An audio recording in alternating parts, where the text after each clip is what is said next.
It's difficult to imagine today, but Paramount Pictures initially saw The Godfather as little more than a cheap crime novel adaptation. Although Mario Puzo's novel became a bestseller, many executives viewed it as commercial pulp rather than serious storytelling. The studio wanted a quick, inexpensive production. Some executives even suggested moving the story from the 1940s into the modern 1970s to save money on costumes, sets, and period details. Francis Ford Coppola strongly disagreed. He believed the post-World War II setting was essential because it showed how organized crime evolved alongside American society. The conflict between Coppola and the studio began before filming started and continued throughout production. At several points, Paramount executives considered replacing him altogether. Had they succeeded, The Godfather might have become just another forgotten gangster movie. Instead, Coppola's insistence on preserving the novel's period setting helped create one of cinema's greatest masterpieces. Today, it seems impossible to imagine anyone else playing Don Vito Corleone. But in 1971, Marlon Brando was far from Hollywood royalty. He was viewed by many studios as difficult, unreliable, and financially risky. Paramount executives wanted established stars, such as Ernest Borgnine or other safer choices. To convince the studio, Brando created his own unofficial screen test. He darkened his hair, stuffed tissues into his cheeks, adjusted his posture, and experimented with a raspy voice inspired partly by real-life crime boss Frank Costello. When executives watched the footage, they were stunned.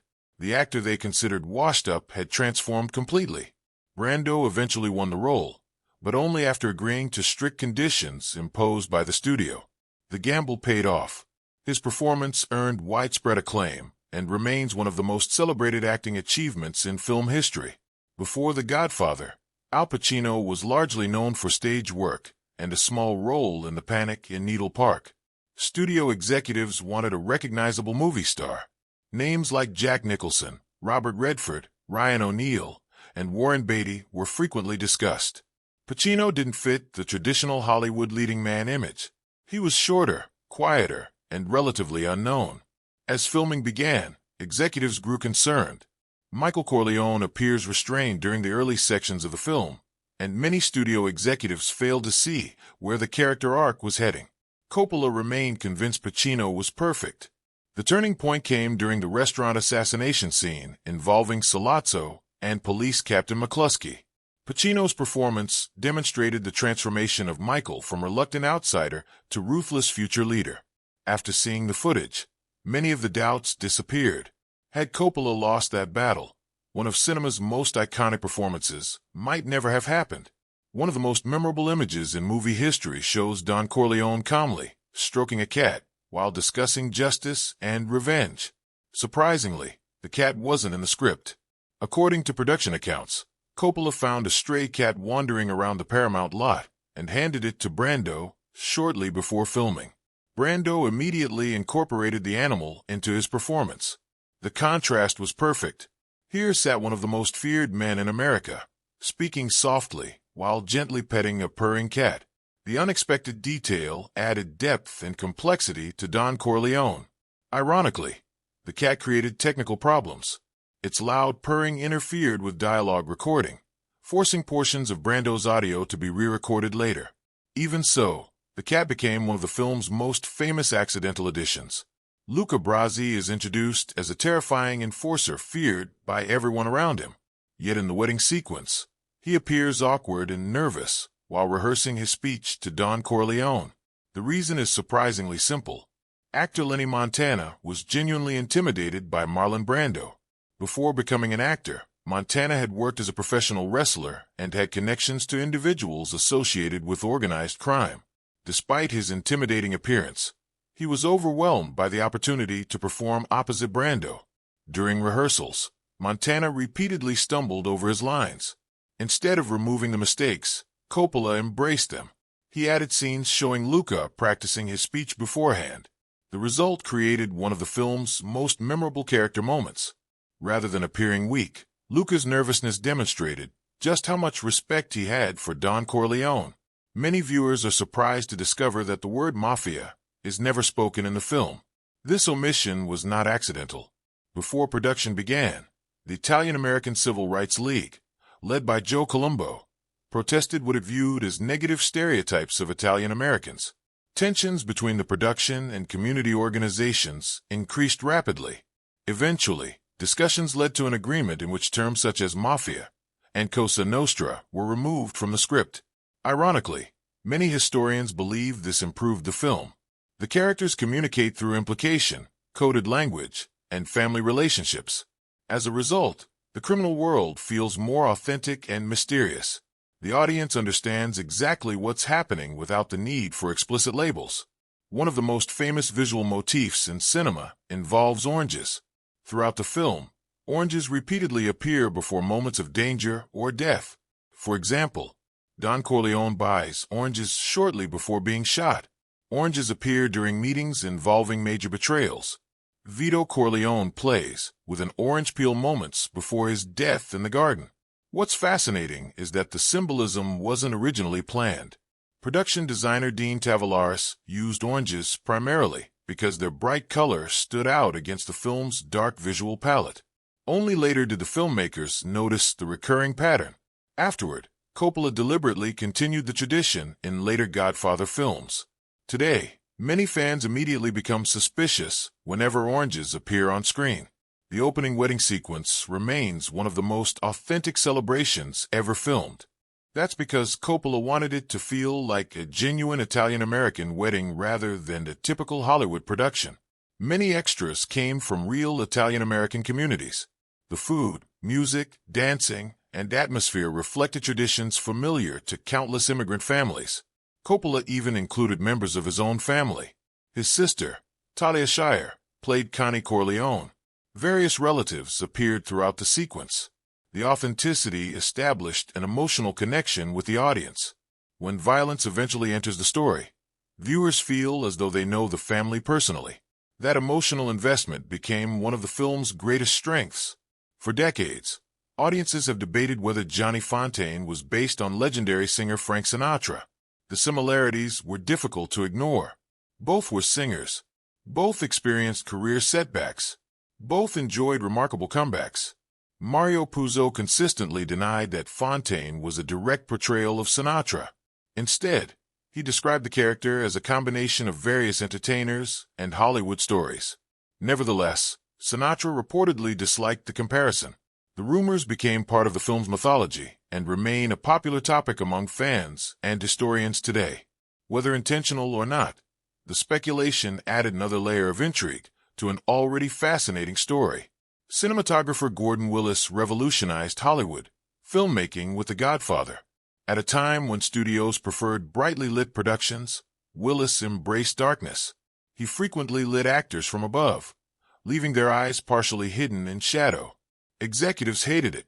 Some feared audiences wouldn't be able to see the actors clearly. Willis disagreed. He believed secrecy and uncertainty were central themes of the story. The shadows reflected the hidden motives of the characters. His approach became so influential that he earned the nickname, the Prince of Darkness.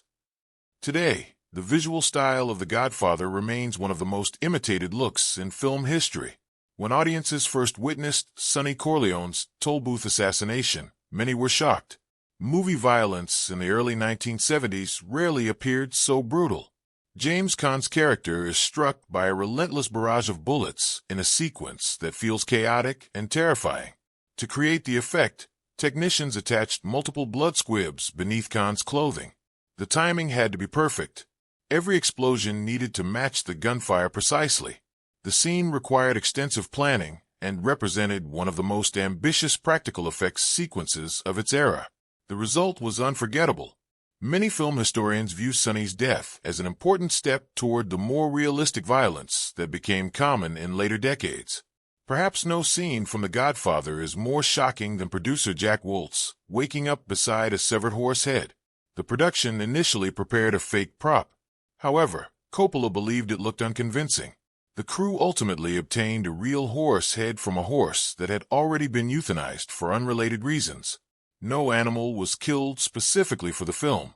Actor John Marley reportedly expected the artificial prop during filming. The use of the real horse head intensified the realism of his reaction. Decades later, The scene remains one of the most discussed moments in cinema history. One reason The Godfather feels authentic is that real-world organized crime controversies surrounded the production. Joe Colombo and the Italian-American Civil Rights League initially opposed the project. Media attention increased dramatically when Colombo was shot at a public event in 1971. Although the shooting was unrelated to the film itself, it reinforced the perception that The Godfather existed close to genuine underworld tensions. The publicity only increased public curiosity. When the movie finally premiered, audiences were eager to see what all the controversy had been about. The attention helped transform the film into a cultural event. At the 45th Academy Awards in 1973, Marlon Brando won the Oscar for Best Actor, but he didn't attend. Instead, he sent activist Sacheen Littlefeather to decline the award on his behalf. She explained that Brando was protesting Hollywood's treatment of Native Americans and the portrayal of indigenous people in film and television. The moment shocked viewers around the world. Some audience members applauded, others booed. Regardless of opinion, the event became one of the most significant political moments in Oscar history. Award ceremonies have never been quite the same since. The strangest fact of all may be this: nobody expected The Godfather to become what it became. The studio doubted the director. The studio doubted the cast. The studio doubted the story. Executives questioned the pacing, the cinematography, the performances, and even the setting. Yet every creative risk paid off.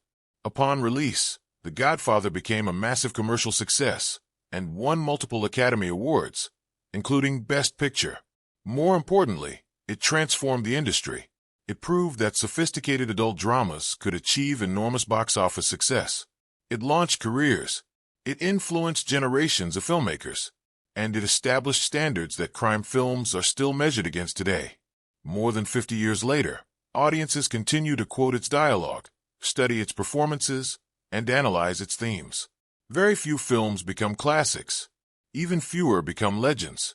The Godfather became something rarer still, a movie that permanently changed cinema. And that's why, decades later, we're still talking about it. Most classic movies enjoy a few successful years before gradually fading into film history. The Godfather never did. More than 5 decades after its release, it remains one of the most studied, quoted, analyzed, and imitated films ever made. Film schools still teach its cinematography. Acting coaches still examine Brando and Pacino's performances. Screenwriters still study its structure as a model of character transformation. Directors still reference Coppola's storytelling techniques. The influence stretches far beyond movies. Television series like The Sopranos, crime novels, political dramas, and even business books have borrowed ideas from The Godfather. Phrases such as, "I'm going to make him an offer he can't refuse," have become part of everyday culture. People who have never seen the movie still recognize its dialogue. The film's themes continue to resonate because they aren't really about organized crime. At its heart, The Godfather is about family. It's about power. It's about loyalty. It's about ambition. And it's about the price people pay when they choose power over everything else. That's why audiences continue discovering the film generation after generation. Looking back, what makes the movie truly remarkable is how many things almost went wrong. The director nearly lost his job. The leading actor was unwanted. The future star was almost replaced. The cinematography was criticized. The script faced controversy. The production battled financial pressures. The studio questioned nearly every major creative decision. Any one of those problems could have destroyed the project. Instead, they somehow combined to create a masterpiece. Francis Ford Coppola later described the production as a constant fight for survival. In many ways, the struggle behind the camera mirrors the struggles inside the story itself. Like the Corleone family, the filmmakers were forced to defend their vision against powerful opposition. And just like the Corleones, they refused to back down. One reason the movie continues to captivate viewers is because it avoids many of the cliches common in crime films. There are no cartoon villains. There are no simplistic heroes. Every major character exists in shades of gray.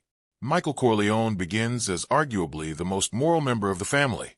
By the end, he becomes its most ruthless leader. That's not just a gangster story. That's a tragedy. Many scholars compare Michael's journey to the great tragic figures of literature, including characters created by Shakespeare. The transformation feels inevitable and shocking at the same time. Even after multiple viewings, audiences continue discovering new layers in the performance. Few films have assembled a cast as extraordinary as The Godfather. Marlon Brando delivered one of the most iconic performances in film history. Al Pacino became a superstar. James Caan created one of cinema's most memorable hot-headed characters. Robert Duvall earned his first Academy Award nomination. Diane Keaton launched a career that would span decades. Many of these performers would go on to become some of the most respected names in Hollywood. Yet when filming began, nobody could have predicted how significant the cast would become. When The Godfather premiered in March 1972, audiences expected a gangster movie. What they received was something much bigger. They received an epic family saga, a tragedy, a character study, a crime drama, and ultimately, a film that redefined what cinema could achieve. The greatest irony is that the movie almost never happened in the form we know today. Had the studio won its battles, had Coppola been fired, had Brando been rejected, or had Pacino been replaced, film history might look completely different. Instead, every unlikely piece fell into place, and the result was not just one of the greatest crime films ever made.